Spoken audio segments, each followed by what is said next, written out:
গত 2 বছর আগে কোভিডের সময় আসানসোলের সিএমপিডিআই এর এক ঠিকা শ্রমিকের মৃত্যুর ঘটনায় এলাকায় হইচই পড়ে গিয়েছিল। আজ তার পরিবারের সদস্যদের হাতে ক্ষতিপূরণ তুলে দেন রাজ্যের আইনমন্ত্রী মলয় ঘটক। শনিবার আসানসোল সিএমপিডিআই ভবনে রাজ্যের আইন ও শ্রমমন্ত্রী মলয় ঘটক শেখ মোহাম্মদ নুর উদ্দিন ও সুনীল হাসদার পরিবারের হাতে চেক তুলে দেওয়া হয় বলে সূত্রের খবর। প্রশাসন সূত্রে জানা গেছে, শেখ মোহাম্মদ নুর উদ্দিনের পরিবারের সদস্যদের 15 লক্ষ ও সুনীল হাসদার পরিবারকে 1 লক্ষ টাকা চেক দেওয়া হয় বলেই জানা গেছে। গ্রামাঞ্চল শিল্পাঞ্চলের খবর, ব্যুরো রিপোর্ট। একটু সামনেটা ছেড়ে উত্তরীয় পুষ্পস্তবক রাজারা বরণ করে নিচ্ছে। আমাদের স্যারকে আমাদের সাথে উপস্থিত আছেন ভানুদা।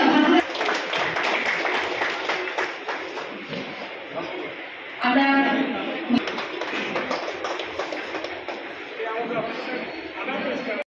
মহাশয় আছেন, সাথে অন্যান্য বিশিষ্ট অতিথিরা আছেন। প্রদীপ প্রজ্বলনের মহাশয় আছেন, আমাদের সাথে আছেন আমাদের প্রিয় রকেটদা আছেন এবং বিশিষ্ট অতিথিবর্গরা আছেন।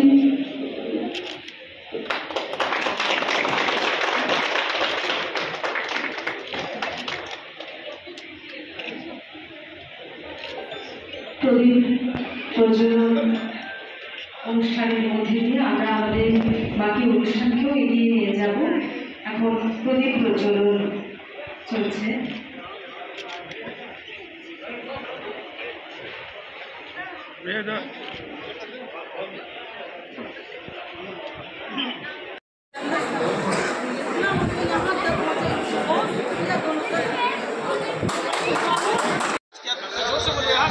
कोरोना काल में हमारे एक ठेका श्रमिक थे मोहम्मद नूरुद्दीन, जो कि कोरोना की वजह से मारे गए थे और सेंट्रल गवर्नमेंट और वेस्ट बंगाल गवर्नमेंट की तरफ से कॉम्पनसेशन का जो अनाउंसमेंट किया गया था वो देने में कहीं ना कहीं देर हो रहा था, आनाकानी हो रहा था। तो इसकी 2 साल की पूरी लंबी लड़ाई के बाद उनको ये कॉम्पनसेशन हम लोग दिलाने में सफल हुए सीएमपीडीआई RI1 आसनसोल से। इसके बीच में 2 साल में बहुत सारा मुश्किल आया और ऐसा लगा था कि नहीं मिलेगा, और पूरे कोल इंडिया में मेरा जहाँ तक नॉलेज है ये इकलौता पेमेंट हुआ है। तो इस उपलक्ष्य में हम लोगों ने माननीय मंत्री मलय घटक जी और आदरणीय शिवकांत पांडे जी के हाथों से उनको चेक दिलवाया और आज सभी लोगों को आमंत्रित किया। ये CMC HMS की बहुत बड़ी जीत है और इस सब के साक्षी बने हैं आप सभी लोग। धन्यवाद। ये दिया गया है कोल इंडिया प्रबंधन की तरफ से और CMC HMS जो हमारी यूनियन है, ट्रेड यूनियन है, उसके वो सदस्य थे, काफ़ी एक्टिव सदस्य थे। तो उनकी लड़ाई हम लोगों ने लड़ी और कोल इंडिया प्रबंधन से ये चेक लिया। कोल इंडिया कभी भी डायरेक्ट किसी को पेमेंट नहीं करती है, तो कॉन्ट्रैक्टर के थ्रू पेमेंट करवाया गया और कॉन्ट्रैक्टर ने रिमबर्समेंट लिया कोल इंडिया प्रबंधन से। इनका अमाउंट था 15 लाख रुपए का। ये एक आदमी का हुआ है सिर्फ मोहम्मद नूरुद्दीन को। बाकी एक सुनील हासदा हमारे एक ड्राइवर थे जो कि ठेका कर्मी थे, वो आपातकालीन स्थिति में मारे गए थे और अकस्मात उनकी मृत्यु हो गई थी। तो उनको हम लोगों ने CMPDI एम्प्लॉय की तरफ से 1 लाख का चेक दिया, जो कि राहत राशि है उनके घर वालों के लिए, और उनको भी हम भविष्य में कुछ अमाउंट दिलाने का प्रयास करेंगे कोल इंडिया प्रबंधन की तरफ से। Jitendra Kumar Singh, secretary CMC HMS CMPDI RI1। इसी के साथ क्योंकि हमारी कथनी और करनी में अंतर नहीं है, हम लोग श्रमिक के लिए यूनियन करते हैं, श्रमिक के साथ यूनियन करते हैं, उसके सुख दुख में जीने वाले की कसम करते हैं। मैं ज्यादा समय नहीं लूंगा, मैं मंत्री जी को बहुत इस समय चौकी को लेकर तो प्राइवेट कोयला खदान में मजदूर का नेता का रूप से, फिल्म का हीरो का रूप से शत्रुघ्न सिन्हा ने फिल्म किया था। तो मैं अभी बोल रहा था कि एक दिन इस फिल्म को भाई प्रदर्शन कर दिया जाए तो मालूम होगा कि प्राइवेट कोयला खदान का मालिक लोग का अत्याचार किया था। तो मैं ज्यादा वक्त नहीं लेंगे, खाली कोयला खदान से जुड़े हुए हम लोग का इस शिल्पांचल में करीब 50 से 60% आदमी कोयला खदान से जुड़ा हुआ है। यहाँ का जो मार्केट है, जितना दुकान है, जितना बस मिनी बस ऑटो टोटो चलता है, ये कोयला खदान का जो पेमेंट होता है, जो वर्कर लोग को मिलता है, वही पैसा यहाँ पर खर्च होता है। तो कोयला खदान प्राइवेट होने से कोयला खदान का मजदूर का साथ था इस इलाका का जो इकोनॉमी है, इस इकोनॉमी पर एक बहुत ज्यादा असर आएगा। तो इसलिए हम लोग को जो भी यूनियन हो, कोई पार्टी का साथ जुड़े हुए देखने से नहीं चलेगा। अभी लड़ाई है कि कोयला खदान जैसा राष्ट्रीयकरण किया था, ये कोयला खदान राष्ट्रीयकरण रखना होगा। दूसरा बात है कि कोयला खदान में जो नौकरी होता था, अभी करीब करीब देखिए नौकरी खत्म होने जा रहा है। एक समय था जो कोयला खदान में ईसीएल में करीब 1,50,000 1,80,000 ऑफिसर लेके नौकरी करते थे। आज उतरते उतरते 80,000 में आ गया, 1 लाख नौकरी खा गया।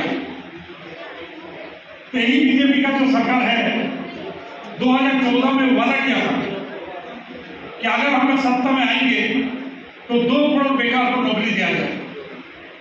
लेकिन 10 साल हो गया, 20 करोड़ नौकरी होना चाहिए था, एक नौकरी भी नहीं हुआ।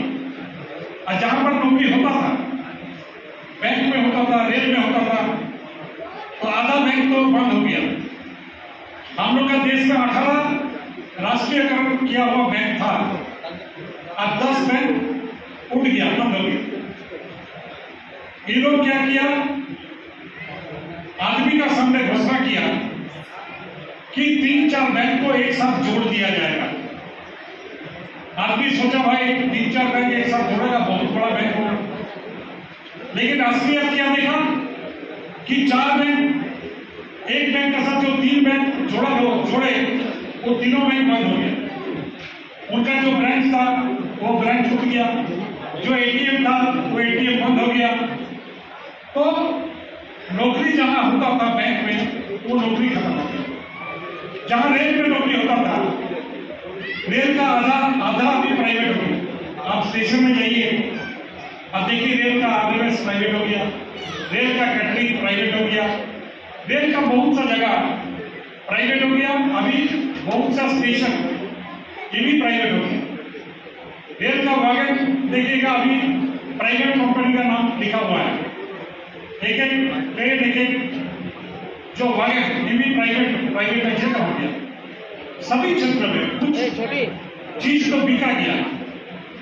जैसा एयर इंडिया भी किया, इंडियन एयरलाइंस भी किया।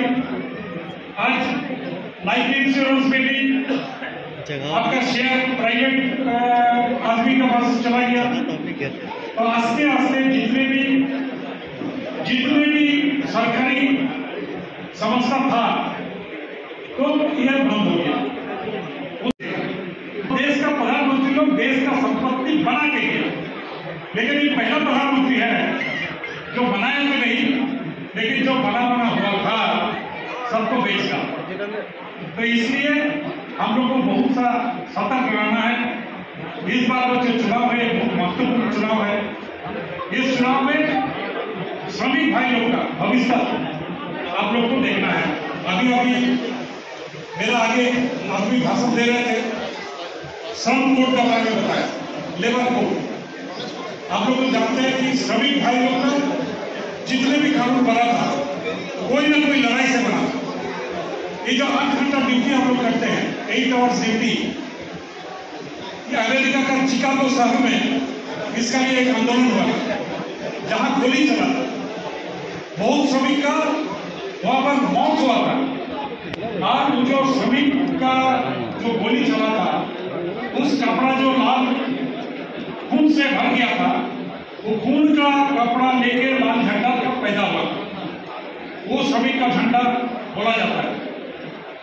तो लेकिन अभी तो नया श्रम कोड बना, जो लेबर कोड बना, इस लेबर कोड में बोल दिया कि 12 घंटा तक भी काम कर सकता है, करा सकता है। तो ये लेबर कोड हम लोग का चीफ मिनिस्टर ममता बनर्जी उन्होंने बता दिया कि लेबर कोड जो भी बने पश्चिम बंगाल में इसको लागू नहीं होगा। इसलिए पश्चिम बंगाल में हम लोग लेबर कोड को मान्यता नहीं दिया।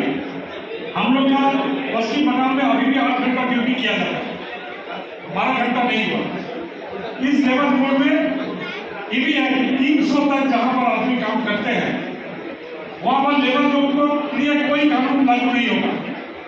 मतलब कोई सिनेमा हॉल हो गया, कोई होटल हो गया, कोई आउट फैक्ट्री हो गया, जहाँ 300 से कम आदमी काम करेंगे, तो वहाँ पर कोई भी आदमी जो मालिक है किसी को भी रखेगा, जिस दिन कुर्सी भगा देगा, जो कुर्सी तनख्वाह देगा, आप ना कोर्ट जा सकते हैं, ना लेबर डिपार्टमेंट जा सकते हैं, ना कोई लेबर डिस्प्यूट कर सकते हैं। तो ऐसा जो कानून बना है, इस कानून का विरोध में लड़ाई है, और इस लड़ाई को हम लोग का और ज्यादा जोर तोड़ से, खास करके आसनसोल जो एरिया है, ये हम लोग का श्रमिक भाई लोग ज्यादा से ज्यादा यहाँ पर रहते हैं। तो मैं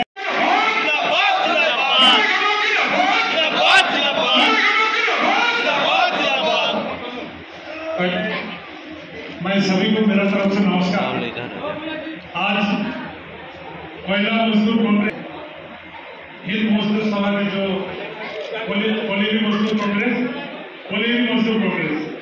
की ओर से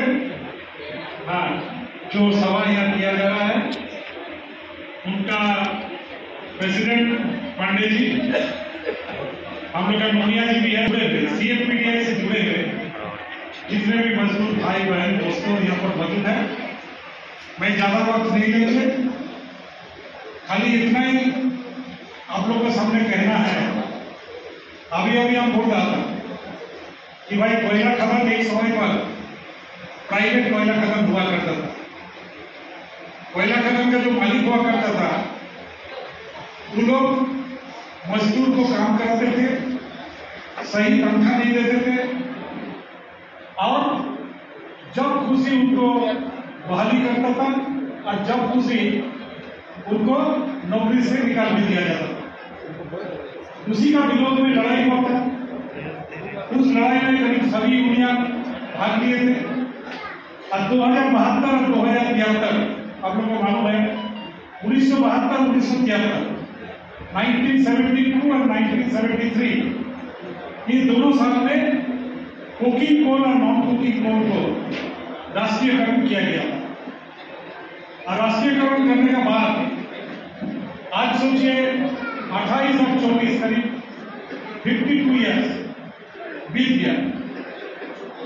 लेकिन फिर एक समय आया जो फिर प्राइवेट कोयला खदान का तरफ दिल्ली का जो सरकार है, बीजेपी का सरकार है, ये लोग कोशिश कर रहे हैं।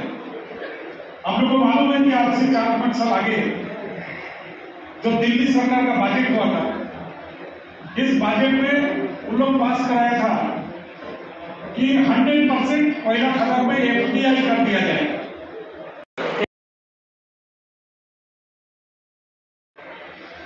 तो फॉरेन का हो चाहे भारत का हो, प्राइवेट मालिक अगर आएगा तो कोयला खदान तो प्राइवेट होगा, सरकारी नहीं रहेगा।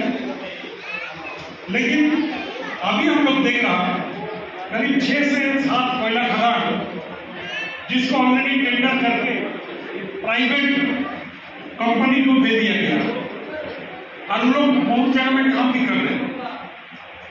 अगर इसका विरोध में हम लोग नहीं लड़ेंगे, इसका विरोध में कोयला खदान में मजदूर लोग फिर से लड़ाई में नहीं उतरेगा, तो कोयला खदान आज नहीं तो कल फिर से प्राइवेट हो जाए। तो इसका बारे में एक फिल्म है, आप लोगों को मालूम है कि हम लोग का जो प्रार्थी है शत्रुघ्न सिन्हा जी, उन्होंने 2 कोयला खदान लेके फिल्म किया था। एक तो चासका में जो डिजास्टर हो उसको लेके